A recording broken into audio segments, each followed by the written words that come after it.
Hi எல்லாரும் எப்படி இருக்கீங்க? எல்லாரும் ரொம்ப நல்லா இருப்பீங்க அப்படின்னு நினைக்கிறேன். இன்னைக்கு vlog ஆஃப்டர்நூன்லேருந்து ஸ்டார்ட் பண்ணுறேன். ஈவினிங்க்கு சாப்பாடு ரெடி பண்ணணும். ஸோ இன்னைக்கு இந்த நெஸ்டாஷியாவோட புது பாத்திரத்தில் இனாக்ரேஷன் நடக்குது. ஸோ முருங்கைக்காய் வச்சு ஒரு குழம்பு, அதுக்கு 1/3 கப் அளவுக்கு பாசிப்பருப்பு இருக்கு இல்லையா, அதை எடுத்துக்கிறேன். அதை நல்லா 2-3 தடவை அலசி எடுத்துக்கலாம். ஒரு 2 முருங்கைக்காய் கட் பண்ணி தண்ணியில் போட்டு வச்சுருக்கேன். இதை அலசிட்டு அதையும் சேர்த்துட்டு வேகிற அளவுக்கு தண்ணி சேர்த்து நம்ம இதை வேக வச்சு எடுத்துக்கணும். ரைஸு, ஆம்லெட்டு, இந்த குழம்பு சிம்பிளாக இன்றைக்கி காலையில் பண்ண ஆலு கோபி சப்ஜியும் இருக்குது பாருங்கள். 2 முருங்கைக்காய் கட் பண்ணி தேவையான அளவுக்கு தண்ணி சேர்த்துட்டு கொஞ்சமாக மஞ்சத்தூள், இந்த முருங்கைக்காய்க்கு தேவையான அளவுக்கு உப்பு, கொஞ்சம் எண்ணெய் சேர்த்து நல்லா சிம்லேயே வச்சிட போகிறேன். இந்த செராமிக் பாட் அப்படிங்கிறனால ஹை ஃப்ளேமில் வச்சா சரிப்பட்டு வராதுன்னு நினைக்கிறேன், ஃபஸ்ட் டைம் வேறு. அதனால் அதை கொஞ்சம் சிம்மில் வச்சு விட்டுறணும். இந்த பக்கம் பாஸ்மதி ரைஸ் வடிக்கிறதுக்காக வச்சுருக்கேன். இப்போ தண்ணி கொதிச்சதுக்கப்புறமா ஒரு டம்ளர் பாஸ்மதி ரைஸ் ஊற வச்சு வச்சுருக்கேன், அதையும் சேர்த்து வேக வச்சுக்கலாம். ஸோ இதுக்கும் மூடி போட்டாச்சு. இது ரெண்டும் வேகட்டும். பாருங்கள், செராமிக் இது சிம் பண்ணி விட்டுட்டேன் நல்லா. ஸோ இந்த கார்பெட்டு தான் வாங்கியிருந்தேன், ஜூட் கார்பெட் தான் காட்டலான்னு சொல்லியிருந்தேன் இல்லையா, ஆர்டர் பண்ணியிருக்கேன்னு வந்துருச்சு. ஸோ டைனிங் டேபிள் கீழே போடுறதுக்காக நல்லா தான் இருக்குது.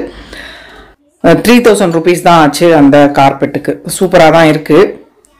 ஸோ அந்த தண்ணி கொதிச்சிருச்சு. அதில் கொஞ்சமாக அரிசியும் லைட்டாக நெய்யும் சேர்த்துட்டு பாஸ்மதி ரைஸை அது கூட சேர்த்துட்டோம். நல்லா வெந்ததுக்கப்புறமா கொஞ்சமாக தண்ணி இருக்கிறத மட்டும் வடித்து விட்டுறலாம் அப்படின்னு பிளான் பண்ணுறேன். குக்கரில் வச்சோம் அப்படின்னா நல்லா குழஞ்சிருது, எனக்கு உதிராக சாப்பிடணும்னு ஆசை. அதனால் இன்றைக்கி சாதம் வடிச்சுக்கலான்னு இண்டஸ் வேலி பேனில் தான் சாதம் வச்சுருக்கேன். ஸோ இந்த பக்கம் பார்த்தீங்கன்னா பருப்பும் முருங்கைக்காயும் நல்லாவே வெந்துருச்சு. ஸோ இதுக்கு ஒரு மசாலா அரைச்சி சேர்க்கணும். நம்ம தேங்காய் துருவினேன், சிட்டு தேங்காய் கேட்டான், அவனுக்கு பவுலில் போட்டு கொடுத்தேன், அதை சாப்பிட்ருக்கான். மிக்சி ஜாரில் 1/2 கப்பு தேங்காய் துருவல் சேர்த்துருக்கேன். அது கூடவே ஒரு தக்காளி, 2 பல்லு பூண்டு, ஒரு 4-5 சின்ன வெங்காயம், கூடவே மிளகாத்தூள். நீங்கள் மிளகா ஊற வச்சு கூட அரைச்சி சேர்க்கணுன்னாலும் சேர்த்துக்கலாம், நல்லாயிருக்கும்.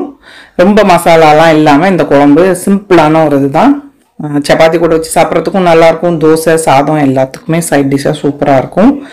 ஸோ சின்ன வெங்காயம் எல்லாம் உரித்து சேர்த்தாச்சு. இப்போ இதுக்கு காரத்துக்கு தேவையான மிளகாத்தூள் சேர்த்துக்கிறேன், கொஞ்சமாக சோம்பு, மல்லித்தூள் ஒரு 2 டீஸ்பூன் அளவுக்கு சேர்த்துருக்கேன், கொஞ்சம் மஞ்சத்தூள். தண்ணி சேர்த்துட்டு இதை நல்லா பேஸ்ட்டாக அரைச்சி எடுத்துக்கலாம்.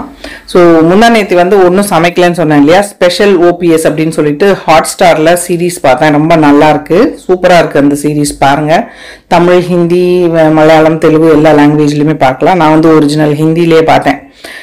சீசன் 2 தான் அது, OPS ஸ்பெஷல் OPS அப்படின்னு சொல்லிட்டு பாருங்கள் கட்டாயமாக, நல்லாயிருக்கு. சாதம் ரெடி ஆகிடுச்சு, அதை வடித்து விட்டுட்டேன்.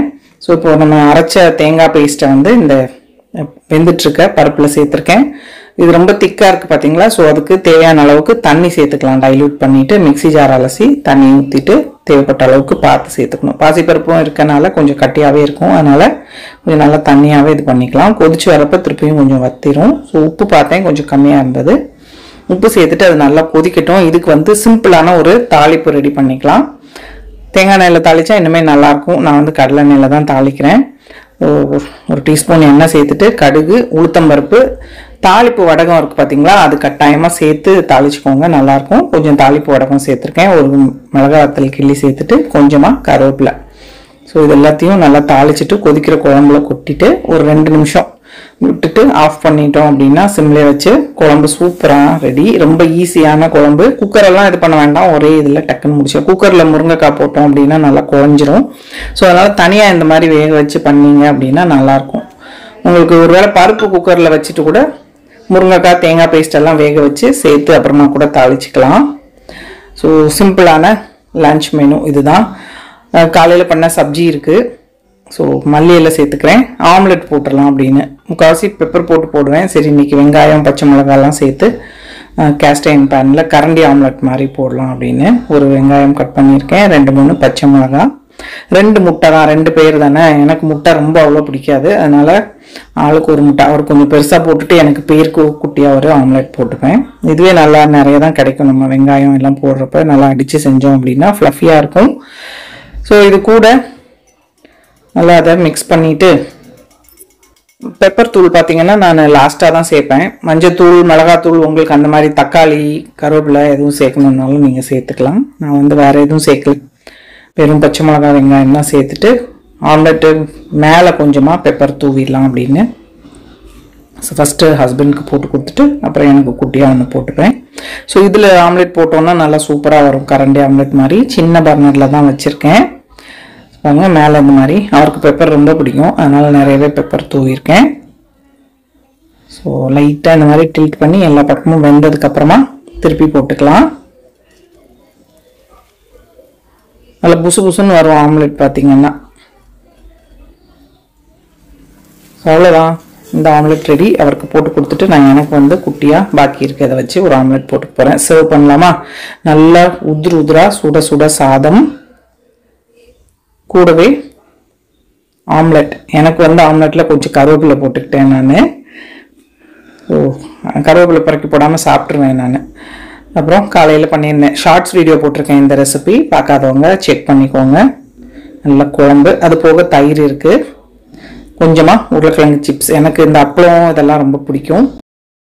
நல்லா சுட சுட சாதம், குழம்புல லைட்டாக மிக்ஸ் பண்ணிவிட்டு ஒரு குட்டி பீஸ் ஆம்லெட், கொஞ்சம் சப்ஜி, சிப்ஸு எல்லாம் கொஞ்சம் கொஞ்சம் வச்சு சாப்பிட்டா சூப்பராக இருக்கும். அதே மாதிரி ஏதாவது இந்த காரமாக சாப்பிட்டுட்டு அதுக்கப்புறம் சுட சுட காஃபி டீ குடித்தோன்னா அப்படியே நாக்கில் ஒரு மாதிரி சுள்ளுன்னு ஏறும் பாருங்களேன், அது எனக்கு ரொம்ப பிடிக்கும்.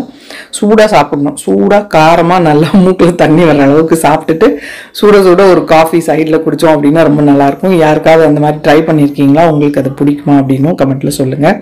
ஸோ சாப்பிட்டுட்டேன், கிட்டத்தட்ட மணி 5 மணி ஆக போகுது. அவ்வளோதான், பாத்திரமும் கழுவிட்டேன் அப்படின்னா இன்றைக்கி வேலை முடிஞ்சது. மழை வராமல் இருந்தால் வாக்கிங் போயிட்டு வருவேன். ஸோ இப்படி தாங்க போச்சு என்னோட டே. ஸோ பாருங்க, ஃபுல்லு கிச்சனும் க்ளீன் பண்ணிட்டேன். சாப்பிட்டுட்டு பேனையும் கழுவிட்டு சூடு பண்ணி வச்சுட்டேன், துரு பிடிக்காமல் இருக்கிறதுக்காக. ஸோ இந்த வீடியோ பிடிச்சிருந்தா லைக், ஷேர் அண்ட் சப்ஸ்கிரைப். இவ்வளோ நேரம் இந்த வீடியோ பார்த்தவங்க எல்லாருக்கும் என்னுடைய நன்றி, வணக்கம். Love you all.